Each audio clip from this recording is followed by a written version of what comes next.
Illum se nagħtu ħarsa lejn kollezzjoni differenti minn tas-soltu. Se nanalizzaw il-kollezzjoni tal-Incunabula. X'inhi eżattament din il-kollezzjoni? Il-termini incunabulum fis-singular u incunabula fil-plural ġejjin mill-Latin. Bil-Malti dawn ifissru fisqija, kelma li m'għadekx tismaħħa daqs qabel. Kelma li nisimgħuha fl-innu popolari tal-miliet ninni la tibkix iżjed. Fisqija kien dak l-irbit li fl-antik kien iżomm it-tarbija marbuta fin-nieqa. Xi żmien wara dħul tat-teknika tal-istampar fl-Ewropa, din il-kelma bdiet tirreferi għal kotba u materjal ieħor stampat bejn il-bidu tal-istampar fl-Ewropa f'nofs is-seklu 15 sas-sena 1500. Kif wieħed jista' jimmaġina dawn huma kotba ferm rari u prezzjużi u jitqisu bħala teżori imprezzabbli. Fil-Biblioteka Nazzjonali ta' Malta, fejn insabu aħna, insibu wkoll ġabra ta' Incunabula. Imma qabel xejn, irridu nifhmu il-kuntest storiku. Ejjew nagħtu ħarsa lejn kif beda u żviluppa il-proċess tal-istampar. Ħafna drabi nassoċjaw l-invenzjoni tal-istampar fil-kuntest Ewropew ta' nofs is-seklu 15.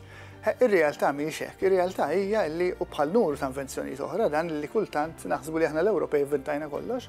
L-invenzjoni tal-istampar mhijiex invenzjoni Ewropea imma hija invenzjoni tal-Orjent. L-istampar ma bedix fl-Ewropa, ma l-istampar beda fiċ-Ċina u fil-Korea. Għandna eżempji ta' materjal stampat miċ-Ċina mill-Korea appuntu li jmorru lura sekli sħaħ qabel m'għandek l-istampar fl-Ewropa. Ġifieri din hija eżempju ta' fejn żvilupp teknoloġiku tal-ikbar importanza, ġifieri dan huwa żvilupp li bidel id-dinja. L-istampar huwa waħda mill-ikbar invenzjonijiet li jagħmel possibbli t-tixrid tal-kultura, tal-erf, tal-informazzjoni ta' dawn l-aspetti kollha.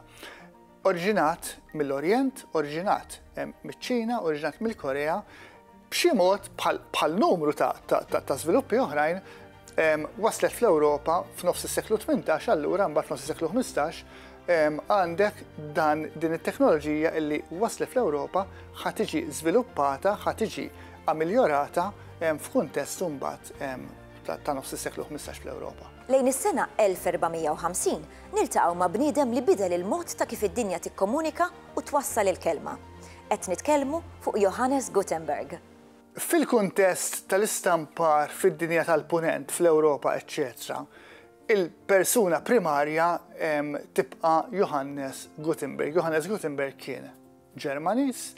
Johannes Gutenberg kien bniedem illi jaħdem id-deb, jaħdem huwa bniedem illi kien jaħdem f'dak ix-xogħol. Johannes Gutenberg beda jesperimenta fuq il-possibilità illi jikkrea sistema ta' stampar. Issa l-istampar diġà kien jeżisti, l-istampar daħal mill-Orjent. Id-differenza kbira kruċjali illi jagħmel Gutenberg hija illi ivvinta t-tipa separata. Teknikalment dik li ngħidula movable type. Jiġifieri fil-waqt illi l-istampar Ċiniż u l-istampar Korean fil-maġġoranza tiegħu, mhux kompletament, imma fil-maġġoranza tiegħu kien dak li ngħidulu block printing, jiġifieri inti għandek blokka tal-injam, għandek disin jew inkella għandek kidba minquxa fuqha, u mbagħad għandek il-link, għandek il-pressa, eċċetera.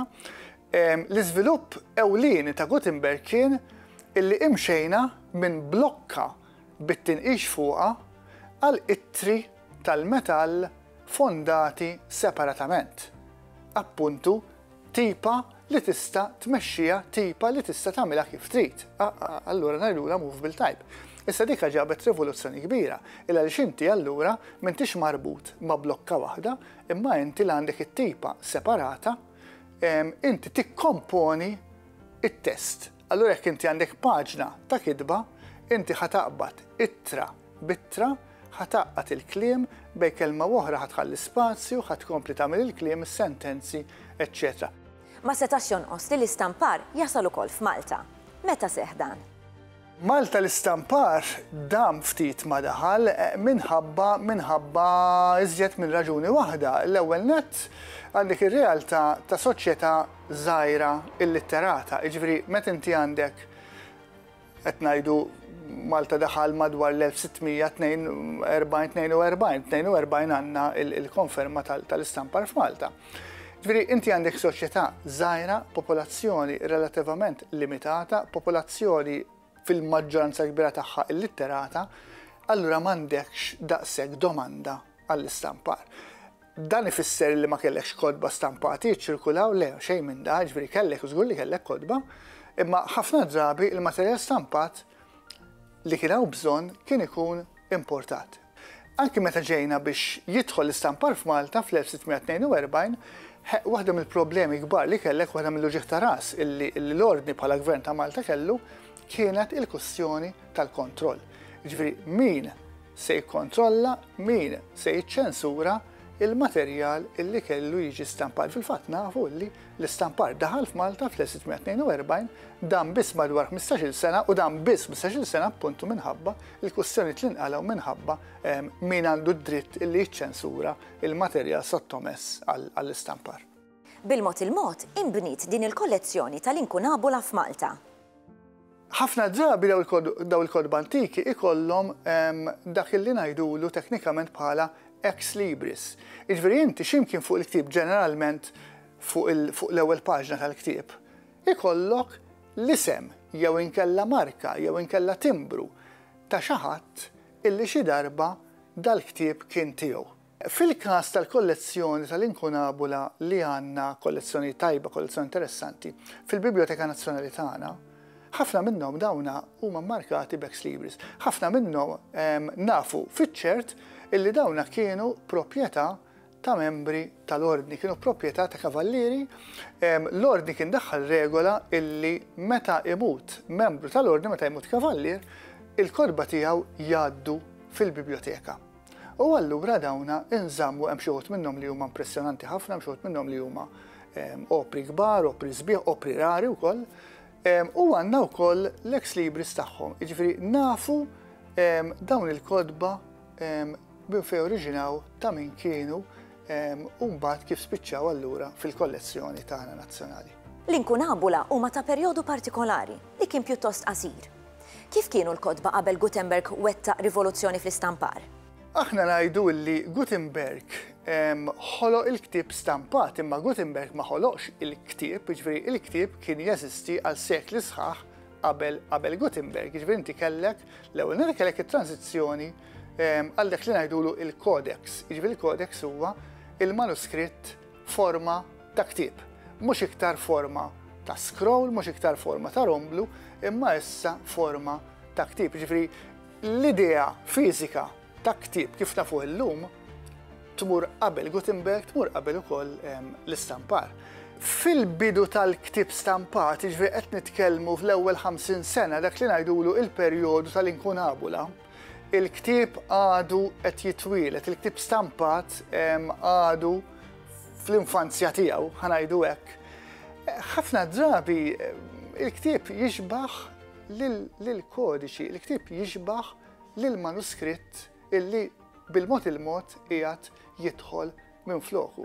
Jiġifieri għalhekk appuntu, għalhekk ngħidu isma' l-ewwel 50 sena ta' kodba stampati ngħidulhom inkunabula, il-bidu tal-ktieb stampat, illa li għandhom ċertu karatteristiċi illi jixbħu ħafna, kważi kważi iktar mill-ktieb modern kif nafuh illum, iktar jixbħu lill-codex manuskritt. Per eżempju, in-nuqqas tal-kopertina tat-title page, illi fil-manuskritti ħafna drabi ma kontx issiba, anki f'dawn l-inkunabuli ħafna drabi ma ssibix. In-nuqqas ta' xi forma ta' paġinazzjoni jew ta' foljazzjoni fil-paġni il-folji mhumiex innumerati.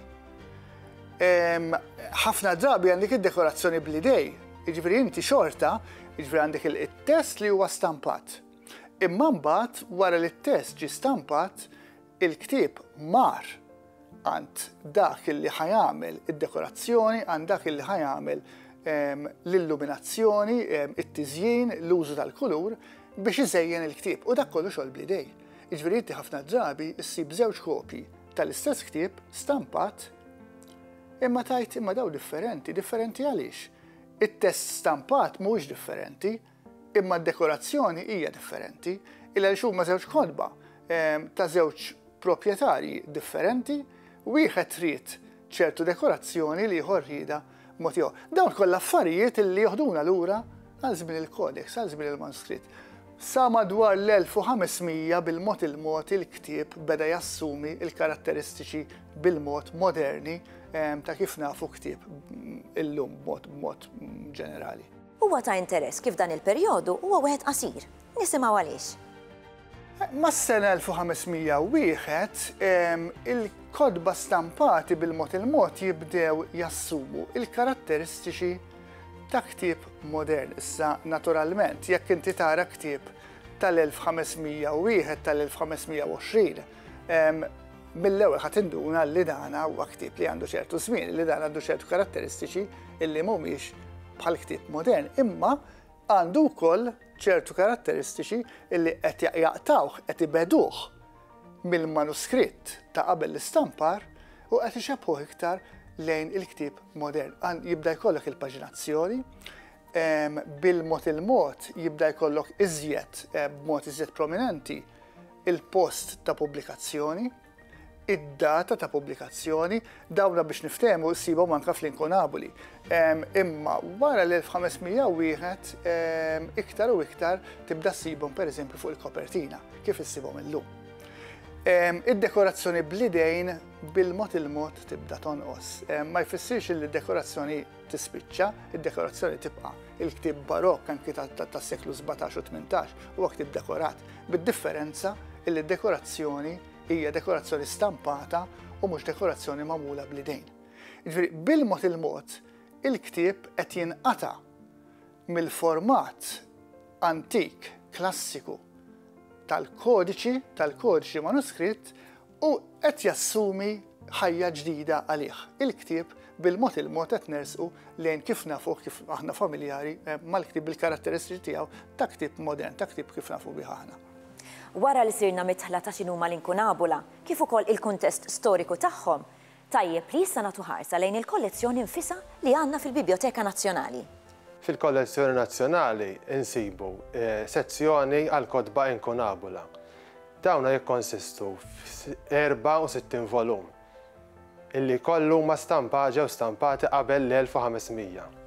Fost l-iktar eżempju importanti insibu numru ta' volumi li kienu stampati mill-istampatur famuż Venezjan Aldo Manuzio, illi insibu numru mhux ħażin minnhom, illi dawn ħafna minnhom kienu tal-librar tal-biblioteka il-Monsinjur Giuseppe Bellanti, illi wara mewtu ħallihom fit-testament lill-biblioteka. Fost dawn l-inkunabuli li ħalla lill-biblioteka il-Monsinjur Bellanti insibu wieħed li kien stampat f'Ruma fl-1490, illi dan huwa l-Atlas ta' Ptolomeus, illi fih insibu il-mapep tad-dinja kif kienu jafu dak iż-żmien, fosthom insibu waħda li turi l-Mediterran, in-nofs iċ-ċentru tal-Mediterran fejn tidher Malta, li hija waħda mill-eqdem jekk mhux l-eqdem mappa stampata fid-dinja li turi l-Gżejjer Maltin. Fost din il-kollezzjoni insibu kodba relatati mal-Gżejjer Maltin kif ukoll mal-Ordni ta' San Ġwan. Fost dawn l-64 volum tal-inkunabuli fil-biblioteka nsibu tnejn, illi huma marbuta mal-istorja tal-Ordni ta' San Ġwan. L-ewwel wieħed illi huwa magħruf bin-numru 12 u jitratta dwar l-istorja tal-assedju ta' Rodi tal-1480. Il-Gżira ta' Rodi kienet attakkata darbtejn mill-Torok Ottomani u fl-assedju l-ewwel assedju tal-1480 il-Kavallir ta' San Ġwan irnexxielhom jirreżistu, rebħu l-assedju u baqgħu fil-Gżira ta' Rodi għal 43 sena oħra, sakemm imbagħad kien hemm it-tieni assedju li mbagħad tilfu. Dan il-ktieb, dan l-inkunabulu, kien stampat f'Ulm fil-Ġermanja fl-1496. Huwa l-awtur tiegħu kien Guglielmo Corsen, illi ma kien ħadd ħlief il-Viċi Kanċellier tal-Ordni waqt l-assedju, waqt dan l-assedju. U huwa ktieb importanti ħafna għal diversi raġunijiet. L-ewwel nett għaliex huwa mżejjen b'36 woodcut illi jiddeskrivu l-assedju ta' Rodi kif ukoll xi ġrajiet oħra importanti li ġraw waqt li l-Ordni ta' San Ġwan kien fil-Gżira ta' Rodi. U fost dawn il-woodcuts insibu tnejn. Wieħed juri l-awtur Guglielmo Corsen qiegħed jikteb l-istess ktieb. U l-istess awtur qed jippreżenta x-xogħol tiegħu lill-Gran tal-ordni dak iż-żmien li kien Dabusson li mexxa wkoll l-astedju ta' Rodi. Il-valur ta' dan il-ktieb minn dejjem kien magħruf mis-sidien tiegħu, tantu hekk illi wieħed mis-sidien tiegħu kiteb fuq il-qoxra bil-Latin Liber sine pretio, illi tfisser ktieb illi m'għandux prezz, ma tistax tagħtih prezz għaliex huwa imprezzabbli. Min barra l-kitba f'dawn il-kodba nsibu inċiżjonijiet impressjonanti. Dan jagħtina x'nifhmu li dawn l-inċiżjonijiet kienu importanti daqs il-kitba. Qabel il-miġja tal-printing press li vvinta Gutenberg lejn nofs tas-seklu 15 kienu jeżistu manuskritti f'forma ta' kodba ta' volumi li kienu jiġu kopjati bl-idejn u kienu jitqasmu minn skolar ieħor. U daw diġa kienu jkunu mimlijin stampi, kienu jkunu stampi magħmulin bl-idejn, kienu kollha manka l-induratura, ngħidulhom illuminated manuscripts. Allura, meta wasalna għal printing, għall-istampar, biex n-nies iħossuhom familjari ma' dak li qed jaraw, ukoll bdew jiġu inklużi l-istampi. U mhux l-istampi biss, anka l-inizjali, l-kapitali fil-bidu tal-paragrafi li fil-manuskritti wkoll kienu jiġu imżejnin u ndurati. Apparti minn hekk, kien perjodu fejn mhux kulħadd kien jaf jaqra, allura l-istampi kienu jgħinuk biex tifhem l-istorja. L-istampar tal-istampi ma bedix ma daw il-kodba ovvjament kien diġà għaddej mhux ħażin ftit snin qabel. U fil-fatt inċiżjonijiet waħedhom li mhumiex marbutin fi ktieb kienu diġà popolari, speċjalment b'mod devozzjonali. Żgur li ma kienx faċli daqs illum li dawn l-inċiżjonijiet isiru b'daqshekk reqqa.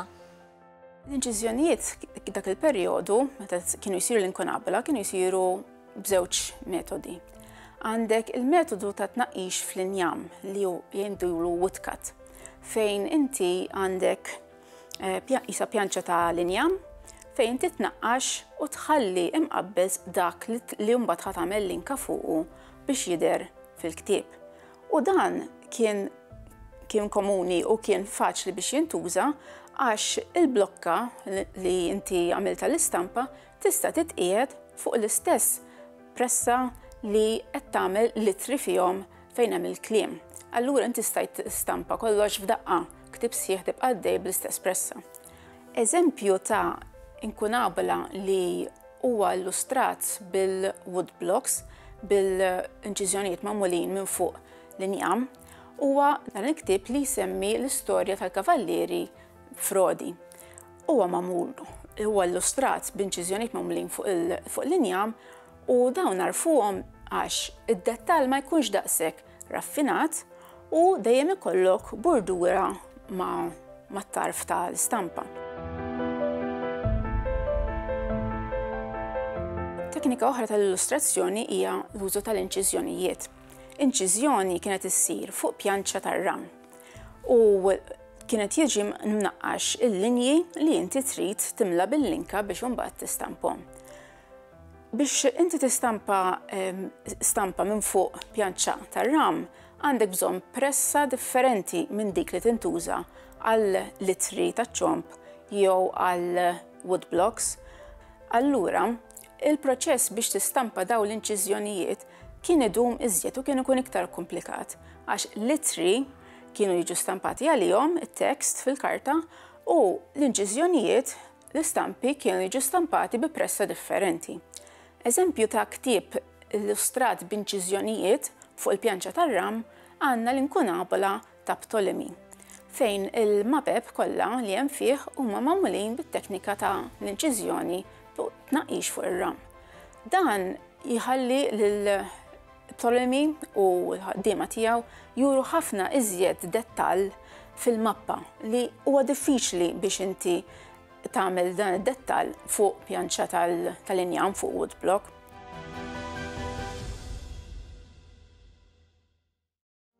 Fost din il-kollezzjoni insibu ktieb ta' importanza storika.